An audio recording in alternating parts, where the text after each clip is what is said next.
Bunty ji. Hello okay. Bunty ji, मेरा प्रश्न ऐसा है कि जो चित्त बड़ा हो जाए तो मन भी मजबूत होता है। जैसे कोई विपाक आ रहा है, क्रोध का भावने का, दुष्भावने का, तो ये एक्सपेक्ट किया और मन ने समझा कि भाई ये द्वेष भावना आई, तो मैं तैयार हूँ ये सहन करने के लिए, वो जे गेम झेलने के लिए, वो दुख का सहन करने के लिए। तो ऐसा ही ऐसे मैं ठीक समझा क्या इस प्रोविजन से?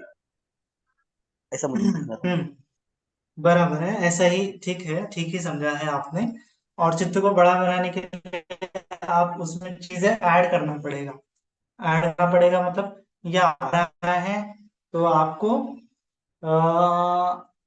वो तो सबसे पहले नोटिस किया, ये तो इसका मतलब अच्छी बात है। फिर दूसरी चीज है कि आपको उसके प्रति मैत्री करनी पड़ेगी, है ना। आपको उसकी चीज उसके प्रति करुणा करनी पड़ेगी, है ना। और आपको सोचना पड़ेगा कि बहुत सारे लोग ऐसे हैं। और एक ब्रॉडर पर्सपेक्टिव क्रिएट करने के लिए आप अलग अलग प्रकार से सोच सकते हैं। ऐसा आप सोच सकते हैं कि ये आदमी तो जिसके व्यक्ति के प्रति मैं घृणा कर रहा हूँ, द्वेष कर रहा हूँ, है ना, हमारा जीवन क्या क्षणभंगुर है।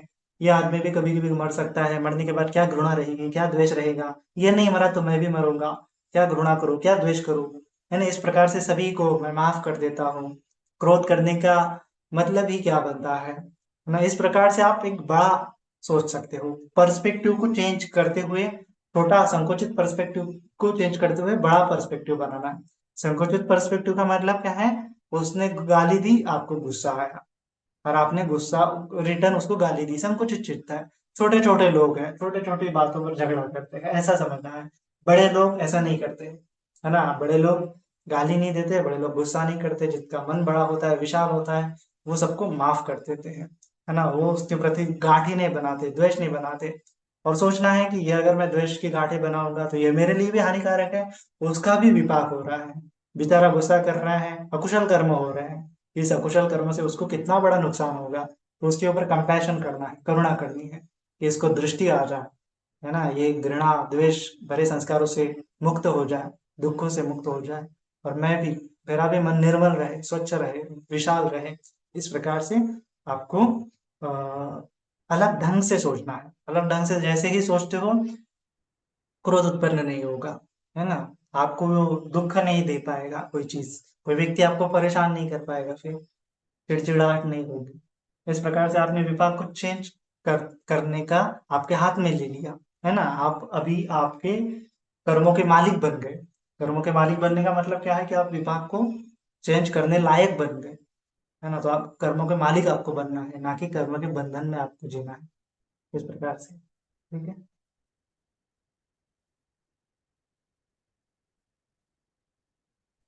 वंदा में आदरणीय मंगलो सुखी हूँ। बनते जी, जैसे कोई कर्म घट जाता है, जब उसका कुछ पता नहीं होता, जब पहले हम नहीं मानते थे कि कोई कुछ है स्वर्ग नरक, तब मानो कुछ प्राणी हत्या हो गई है, तो उसे हम स्वीकार तो करते हैं, पर आप जब उसका आएगा तो उसका फल तो आएगा ही ना। तो उसके लिए क्या हाँ, करना उसका पड़ेगा कि मतलब उसको कम किया जाए? साधु साधु साधु, बढ़िया है। यही तो हमें करना है कि हमने अकुशल कर्म तो किए होंगे, और इस लाइफ में नहीं, पिछले लाइफ में कभी ना कभी किए होंगे, तो हमें जस्ट धोना है, सब विपाक को धो के निकालना है। तो उसी के लिए तो भगवान बुद्ध जी ने रास्ता बताया है कि सबसे पहले तो आपको कर्म करना है, पुण्य कर्म करना है, बहुत सारे भर भर के पुण्य कर्म करो, है ना। और क्या बोला है कि जो कर्मों का गड्ढा आपने निर्माण किया है, उस कर्मों के गड्ढे को भर दो, है ना। जैसे अंगुलीमाल स्थविर के ऊपर उपलक्ष्य में भगवान दत्त जी ने गाथा दी थी कि जो पूर्व किए गए पाप कर्मों को पीछे किए गए पुण्य कर्म से ढकता है, वह इस जगत को पूर्णिमा के शीतल चंद्रमा के प्रमाण प्रकाशित करता है ना, पूर्णिमा के चांद के समान प्रकाशित करता है। जो पिछले किए गए अकुशल कर्मों को बाद में किए गए कुशल कर्मों से ढकता है। ढकने का मतलब कि क्या है? वो अपने चित्त को विशाल बना रहा है, पुण्य को बहुत ज्यादा बढ़ा रहा है। तो ढकना है, पुण्य ज्यादा करने हैं। अगर आपको लगता है कि आपके आपसे प्राणी हिंसा हुई है, तो आप जाके प्राणियों को मदद करो, प्राणियों की सेवा करो, है ना। और उनको बचाओ, बचाने की कोशिश करो। छोटे छोटे भी कीड़े क्यों ना हो, छोटे छोटे कीड़े भी आपके हाथ से मरने ना दो। अगर आप उनको बचा सकते हो तो बचाओ। अभी बारिश के मौसम में तो बहुत सारे लोग कीड़े मकोड़े बेसिन में गिर जाते हैं, तो बहुत बार हम उसको उठा के साइड में रख देते हैं, है ना। हम फ्लश कर देंगे, वो तो निकल जाएंगे, वो मर जाएंगे, लेकिन हमें उस समय में ये पुण्य कर्म करने का अवसर है, ऐसा सोचते हुए उनको जाके मदद करनी है। और कोई भी कि कोई व्यक्ति आपको अगर लगता है कि इसको मदद की जरूरत है, तो ये नहीं सोचना है कि उसने मेरे साथ ऐसा किया था वैसा किया था, जाना है खुद, उसको मदद करना है। उसको मदद उसके लिए नहीं करना है, खुद के लिए करना है। ये मैं मेरे पुण्य कर्म कमा रहा हूँ, ये मेरे मेरिट्स बढ़ रहे हैं, तो मैं विपाकों से मुक्त हो जाऊंगा जल्दी जल्दी। जितने जल्दी जल्दी पुण्य कर्म करूंगा उतने जल्दी जल्दी विपाकों से मुक्त हो जाऊंगा। ऐसे समझते हुए छोटे छोटे पुण्य को भी छोटा नहीं समझना है। यही पुण्य फिर आपके चित्त के आकार को बड़ा बनाने के लिए सहायक ठहरेंगे। तो जितने प्राणियों की मदद कर सकते हो उतने प्राणियों की मदद करो, काया वाचा मन से, तन मन धन से करना है कर लो। फिर एक समय आएगा कि अपने आप आपको वो सेटिस्फेक्शन आ जाएगा, अपने आप आपको वो अ, विपाक भी आ जाएंगे, अपने आप आपका माइंड भी क्लियर हो जाएगा, विशुद्धि आपको आ जाएंगे, और आपको पता चलेगा कि अभी इस मैंने जो कर्म किए थे इसके विपाक कभी आएंगे नहीं, क्योंकि इसके विपाक धुल गए। तो दृष्टि उत्पन्न हो जाएगी, उसको बोला जाता है दृष्टि उत्पन्न होना। वो आने अगली अवस्था होती है, धीरे धीरे आती है, लेकिन हमें तब तक कर्म करने ही पड़ते हैं, कर्म करते ही जाना पड़ता है। ठीक है। तो आपको जितना ज्यादा हो सके उतना ज्यादा कुशल कर्म करते रहो। प्राणियों को जितना ज्यादा रिलीफ दे सकते हो, उनको ज्यादा दुख से मुक्त कर सकते हो, उतना ज्यादा दुख से मुक्त करो। वंदना भंते जी। सुखी। हाँ। आज का लेक्चर बहुत अच्छा था, तो क्लियरली समझ में आया। अ, भंते जी, मैंने विपස්සना की है, तो उसके बाद से ये जो आपने बताया वो सब दिख रहा है, मतलब यानी उसमें अनित्य अनित्य का ध्यान सिखाते हैं। तो उस ध्यान का काम करने का प्रोसेस भी वैसा ही है जैसे अभी आपने बताया। हम्म। हाँ, धीरे धीरे हम सीखेंगे ध्यान कैसे करना है, भावित का आयत क्या होता है, भावित चित्त क्या क्या होता है, भावित प्रज्ञा क्या होती है, उसके बारे में हम धीरे धीरे धीरे धीरे समझने की कोशिश करेंगे। फिलहाल इस जो जो बताया जाता है उसके ऊपर थोड़ा चिंतन मनन करना है, और उसको अप्लाई करने की कोशिश करना है ना। फिर धीरे धीरे आपको जैसे ये अप्लाई करोगे तो इसमें ही बहुत सारे क्वेश्चन के आंसर आपको मिलते चले जाते हैं। जैसे ही आप प्रैक्टिस करना चालू कर देते हो वैसे अपने आप आपको आंसर मिलना चालू हो जाता है। तो ध्यान के बारे में हम नेक्स्ट सेशन में देखेंगे। ठीक है। Next question. वंदामी भंती जी, मंगल सुखी। आपने बहुत अच्छा समझाया चित्त के बारे में। मुझे जानना था बंती जी, चित्त ये चैतसिक के चैतसिक पे डिपेंड है ना, मतलब चैतसिक के चैतसिक है तो चित्त प्रोसेस करता है ना। मतलब अभी चैतसिक के कुछ विभाग है, सार्वत्रिक चैतसिक, विकल्प चैतसिक, कुशल चित्त चैतसिक और अकुशल चैतसिक। और ये जो चैतसिक पे डिपेंड चित्त है उसके भी कुछ ऐसे विभाग है ना, मतलब भवंग चित्त, अवजन चित्त, द्वारा जन चित्त, जवन चित्त और तडार स्मरण चित्त। हाँ, तो ये तो ये ठीक है, प्रोसेस। लेकिन देखो, अगर मेरे मानो तो अभिधम्मा को स्टडी करना, शुरुआत में स्टडी करना कुछ भी फलदायी नहीं होता है ना। ये अभिधम्मा कब हमें हेल्प करता है कि जब आप भंगन ज्ञान, आदि नव ज्ञान, या फिर इस तब भी हेल्प नहीं करता है। ऐसा कंपलसरी नहीं है कि आपको अभिधम्मा की स्टडी करने के बाद ही चित्त का पैटर्न समझ में आएगा, ऐसा कभी भी भगवान जी ने नहीं बताया है। और अभिधम्मा का टीचिंग भी भगवान जी ने उपासक लोगों को नहीं दिया है, वो केवल सारिपुत्र बनते जी और जो प्रज्ञावान बनते जी थे उनको ही दिया है, जो लोग उन चीज को समझ सकते हैं। अभी आपने इतने सारे चित्त के नाम लिए, लेकिन क्या आपने कभी उन चित्तों को फील किया है ना। नहीं किया है तो मतलब ही क्या बनता है फिर उनके नाम जान के। आपको उसको फील करने के बाद, हाँ ये फील होने लगे, और उस फीलिंग को क्या नाम दूं, अगर ऐसे आपके मन में आएगा तब जाके आपको ये अभिधम्मा हेल्प होगा, है ना। अदरवाइज आप जस्ट शब्द रटे जा रहे हो तो शब्द से कुछ आपको समझ में ही नहीं आएगा। आपको जो फीलिंग हो रही है उस फीलिंग को क्या नाम दिया जा सकता है, तब जाके आपको अभिधमा में खोजना पड़ेगा। अरे हाँ, ऐसा ऐसा फील आ रहा है तो इसको मैं भगवान का चित्त बोल सकता हूँ, ऐसा ऐसा फील आ रहा है तो मैं इसको जो जो चित्त बताया गया है, वैसा वैसा बोल सकता हूँ। तो इसीलिए अभिधमा ये प्रैक्टिस के बाद की स्टेप है, प्रैक्टिस के पहले की स्टेप नहीं है, ये हमेशा ध्यान रखना है। दूसरी चीज है, चित्त कब उत्पन्न होता है कि जब सारे ये समुच्चय होते हैं, वहां पे रूप का भी होना आवश्यक होता है, वहां पे जीवित इंद्रिय होना आवश्यक होता है, वहां पे वेदना समय, ये छोटी छोटी चीजें, बेसिक ही चीजें आपको समझनी है। जस्ट चित्त बेसिक चीज होते हैं, बेसिक चित्त होते हैं, उसको ही समझना होता है। और दुख कैसे उत्पन्न होता है उस चीज पे ज्यादा फोकस करना है। कौन से चित्ता का संयोजन होने से दुख उत्पन्न होता है उनको होने नहीं देना, जस्ट इतनी ही प्रैक्टिस है ना। और सिंपल तौर से कहा जाए तो संकित थे न पंचोपादान खंडा दुखा, संक्षिप्त रूप से अगर बताया जाए तो आपको केवल पंच उपादान अगर समझ में आ गए तो दुख से मुक्त आप हो सकते हो। तो आपको केवल पंचोपादान समझते हुए कैसे पंचोपादान का बंधन बनता है ये नोटिस करना है, इसका अभ्यास करना है, एक्सपीरियंस करना है। और कैसे पंचोपादान का विघटन मेरे दुख का निरोध कर सकता है, इसका अभ्यास करना है। इतना अभ्यास करना मात्र से ही पर्याप्त है और प्रैक्टिस के लिए ही इतना ही अनिवार्य है। दुख आर्य सत्य, दुख समुदय आर्य सत्य, दुख निरोध आर्य सत्य, दुख निरोध पटिपद गामिनी आर्य सत्य। तो इसको रटो, इसको जितना ज्यादा डिटेल में देख सकते हो उतना ज्यादा डिटेल में एक एक कड़ी को लिंक बनाते हुए अभ्यास करना है। दुख, और स्पेशली दुख कैसे उत्पन्न होता है, दुख का निरोध कैसे होता है, और उसको फील करते हुए प्रैक्टिस करना है कि हाँ ऐसा ऐसा करूंगा तो दुख फील होगा, ऐसा ऐसा करूंगा तो दुख का निरोध होगा। ये आपको बार बार नोटिस करना पड़ेगा, बार बार आपको स्मृति जगानी पड़ेगी, इससे ही आपकी प्रज्ञा बढ़ेगी।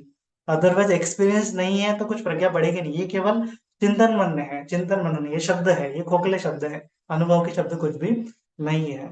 तो उस अनुभूति के आधार पर आपको समझना है और शुरुआत इस चीज पे करना है कि किन चीजों की वजह से, किन अनुभव की वजह से मुझे दुख हो रहा है और किन अनुभव को मैं दूर करूंगा तो दुख नहीं होगा। सिंपल इतना आप दुख और दुख का निरोध, दुख और दुख का निरोध अनुभव, है ना, दुख का अनुभव, दुख के निरोध का अनुभव, इसको ही आपको टैली करते हुए साधना करनी है।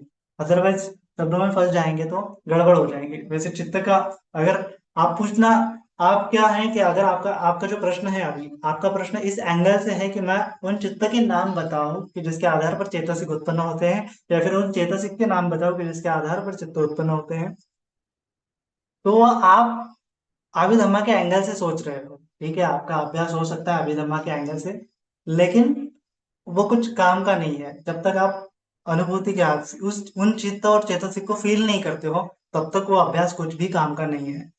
तो जितने आपने चित्त और चेतसिक गिने हैं वो अंदर में आपको फील करना पड़ेगा, हाँ इस चित्त से, इस चित्त को मैं ये नाम दूंगा, इस चेतसिक को मैं ये नाम दूंगा, और ऐसे करते करते आपको फील करते हुए उसका अभ्यास करना है। तो ही जाके आपको वो समझ में आएगा, उनका लिंक समझ में आएगा, अदरवाइज कभी भी समझ में नहीं आएगा, है ना। अगर आपको करना है तो आपको खुद ही नामकरण करना पड़ेगा उन चित्तों का, और खुद ही चैतसिक का नामकरण करना पड़ेगा, और खुद ही उसकी लिंक लगाना पड़ेगा, और खुद ही सब ये प्रैक्टिस करनी पड़ेगी। अगर ऐसा करते जाओगे तो बहुत लंबा हो जाएगा, है ना। और ये प्रज्ञावान लोगों के लिए फिर वो लंबा हो जाता है, जैसे सारिपुत्र बंती जी के लिए जो ये हुआ ना कि उनको लंबा समय लगा। सारिपुत्र बंती जी जो है 15 दिन के बाद अरंत हुए, जबकि मोगलायन बंती जी 7 दिन में ही अरंत हो गए। और उतना ही नहीं, जो उनके साथ 500 संजय बेलाटी पुत्र से जो 500 लोग आए, तो वो 500 के 500 शिष्य जो केवल भगवान बुद्ध जी ने केवल एक सूत्र उपदेश किया और वो सारे के सारे अरंत हो गए। मोगलायन बंती जी को 7 दिन लगे, सारिपुत्र बंती जी को 15 दिन लगे। क्यों लगे? क्योंकि उनका माइंड जो है अलग अलग तरीके से उन चीज को क्रॉस चेक करता रहा। जिनका उनके पास जितना ज्ञान था उस ज्ञान को उन्होंने क्रॉस चेक किया, उसके बाद वो अरंत होते। तो ये ज्ञान, ज्ञान मतलब क्या है कि जो श्रुतमय प्रज्ञा बोल सकते हैं, जो जितनी ज्यादा आप सुनोगे उतना ज्यादा कंफ्यूजन बढ़ता चलेगा, बढ़ता चलेगा जाएगा। इसीलिए ज्यादा सुनना नहीं है, बेसिक पे काम करना है। दुख और दुख निरोध बेसिक पे काम करते हुए बेसिक में ही क्लियर अंडरस्टैंडिंग डेवलप करना है, ना कि घुमा फिरा के बहुत सारी चीजें याद करना है और घुमा फिरा के उस पर चिंतन करना है, वो कुछ काम का नहीं है। अनुभव को लेना है, दुख के अनुभव को, और दुख के निरोध के अनुभव को लेना है, बस इतने, इस पे ही काम करना है। इस पे काम करते चले जाओगे, अपने आप आपकी डायरेक्ट भावना में प्रज्ञा बढ़ेगी, चिंतन में प्रज्ञा बढ़ेगी, और फिर वो आपकी बहुश्रुति प्रज्ञा अपने आप बढ़ेगी, है ना। बहुश्रुत लेते हुए उसको चिंतन मन बना, चिंतन मनन बनन बनाते हुए उसको प्रज्ञा में बनाते हुए बहुत दिक्कतें आएंगी। भावना में पहले करना है, फिर चिंतन में करना है, फिर उसके बाद आपका बहुश्रुति अपने आप बढ़ेगी। ये प्रोसेस है। ठीक है, तो अनुभव के आधार पर प्रैक्टिस करने से आपको बहुत ज्यादा लाभ होगा। ठीक है, नेक्स्ट क्वेश्चन। बंदा में आदरणीय बनते जी, मंगल सुखी। कर्म के आधार पर जो भी टॉपिक होता है वो काफी अच्छा लगता है मुझे। और क्वेश्चन ये था कि जैसे हम कर्म करते हैं तो वैसे तो साफ सफाई करते हैं, कोई चींटी ना मर जाए किसी कारण से, काफी ध्यान रखते हैं। जब से परयति धम्मा से जुड़े हैं और बुद्ध रश्मि देखा है तब से ये सब चीजें समझ में आने लग गई हैं। तो कोई जीव किसी को नुकसान भी होता है उसको भी हटा के दूसरी जगह रख देते हैं, जिससे कि उसको हमारे हाथ से हानि ना हो। तो कोई भी जैसे बंदर है, गाय है, कोई भी जीव ऐसा आता है तो वो, अभी तो जैसे बंदर भी है हमारे यहाँ, तो वो मांगने टाइम से आ जाते हैं खाना हमसे। कुत्ते हैं, बंदर है, ये टाइम से खाना मांगने आ जाते हैं। तो ये भी जो रोज की प्रक्रिया चल रही है ये भी हमारी पुण्य में आएगी। तो चित्त इस तरह का मतलब हमारा विस्तृत हो रहा है कर्म करने के लिए, पुण्य कर्म करने के लिए, मतलब मन मन में ये वाली फीलिंग बराबर। रहती है कि मैंने अच्छा किया है। हम्म, बराबर। वो तो पुण्य कर्म, पुण्य में आ जाएगा आपका, वो जो चीज आप बोल रहे हैं वो पुण्य में आ जाती है। उसको दान बोलते हैं, दान के क्षेत्र में आ जाता है, शील के क्षेत्र में आ जाता है ना। दान और शील के क्षेत्र में आ जाता है। दान का मतलब आप दूसरों को अ, काया के माध्यम से हेल्प कर सकते हैं, या फिर धन, जो जो आपका धन संपत्ति है उसके माध्यम से भी हेल्प कर सकते हैं। उनको सेवा दे सकते हैं। सेवा भी क्या है, दान के ही अंतर्गत आता है, या फिर शील के अंतर्गत भी आता है। शील के अंतर्गत जब प्राणी हिंसा नहीं करना है, इसका मतलब आपको अपोजिट उसके चारित अंग बोला गया है कि उसका लालन पालन करना पड़ेगा। चोरी नहीं करना है, इसका चारित अंग बोला गया है कि आपको दान कर्म करना पड़ेगा। तो ये शील के अंतर्गत आता है। लेकिन जो भावना का कर्म होता है, वो भावना का कर्म बहुत अलग ही होता है।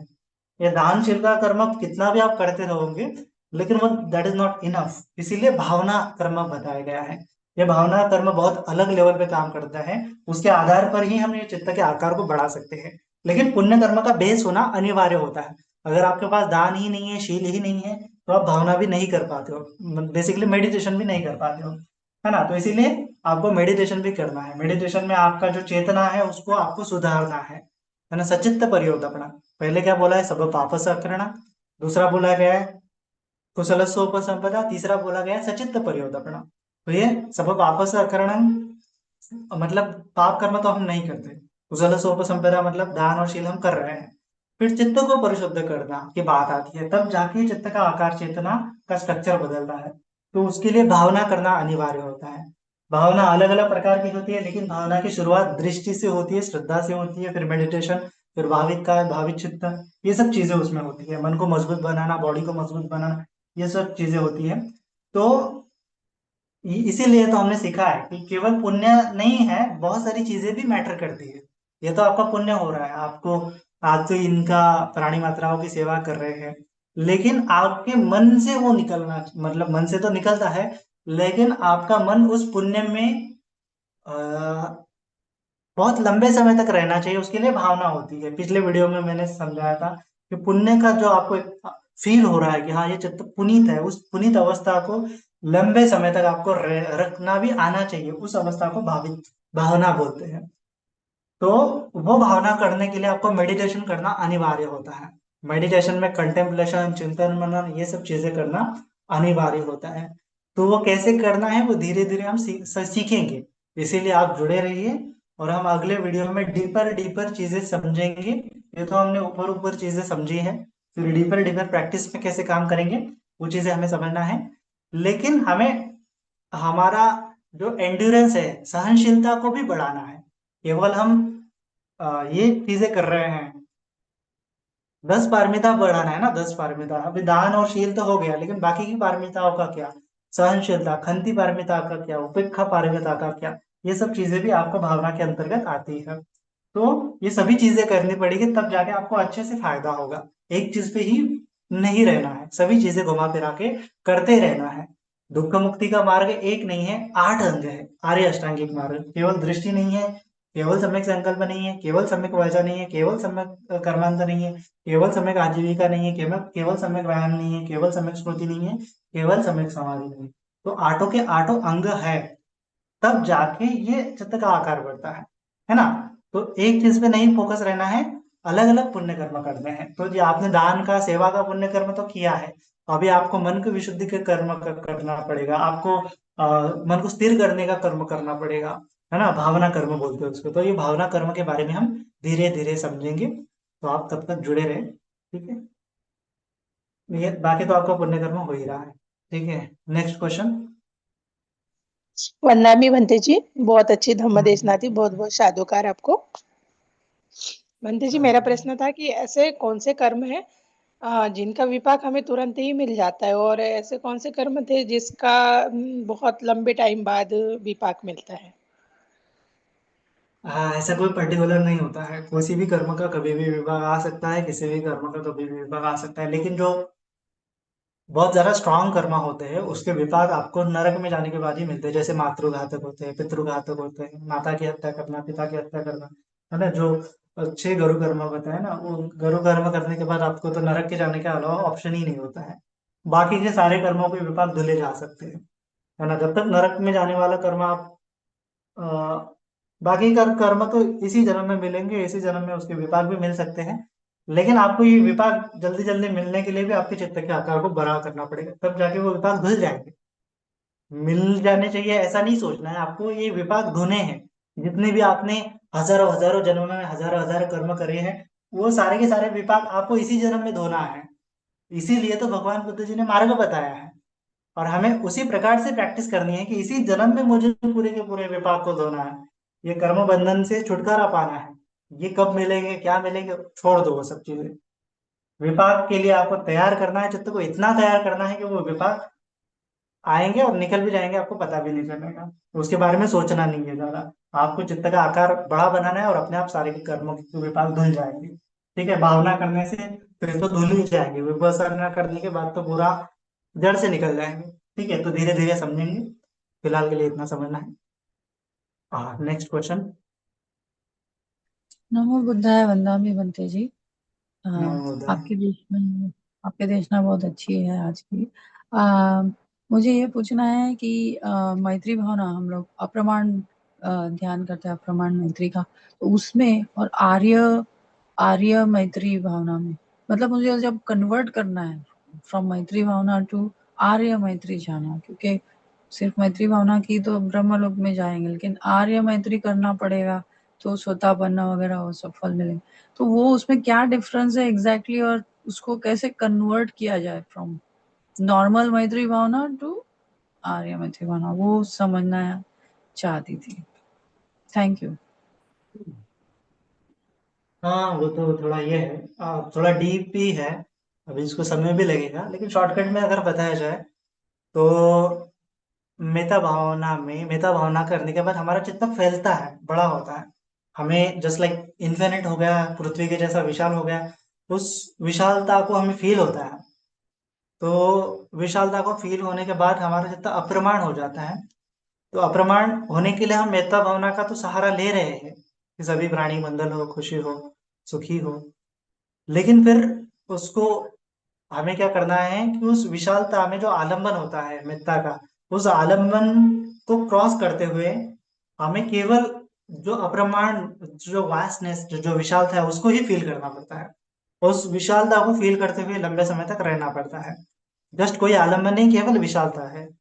और फिर उसके बाद वो विशालता आपको शून्य की भांति फील हो सकती है, विशालता अप्रमाण की भांति फील हो सकती है ना। शून्य तो फर्स्ट से बोला है, उसको अप्रमाण फर्स्ट से बोला है, और वही निर्वाण है, वही निर्वाण का स्पर्श है। तो निर्वाण के स्पर्श को अगर आप लंबे समय तक फील कर पाते हो, उसकी भावना कर पाते हो, और उसके माध्यम से जो संयोजन है या फिर जो बाधाएं हैं, निवारण है, उसको क्रॉस कर पाते हो, उसी अवस्था को चलते कंटिन्यू करते, तो अपने आप वो निवारण धम्म क्रॉस हो जाएंगे, फर्स्ट ध्यान उत्पन्न हो जाएगा, वो सम्यक समाधि घटित हो जाएंगी, श्रोतागन सकृदागामी अनागामी अनंत अवस्था आ जाएगी। इस प्रकार से है। तो वहां पे केवल विशालता को फील करते हुए, शून्य तो फर्स्ट हो, अप्रमाण फर्स्ट हो, वही निर्वाण का स्पर्श है, ऐसा फील करते हुए वहां पे कोई ऑब्जेक्ट नहीं है, लेकिन आप फील कर रहे हो सभी चीजें, शून्य को भी फील कर रहे हो। इस प्रकार से फील है, महसूस करना होता है। उस महसूस करने के साथ साथ ध्यान, प्रथम ध्यान, द्वितीय ध्यान, तृतीय ध्यान, चतुर्थ ध्यान, और फिर लोकोत्तर अवस्थाएं घटित हुई।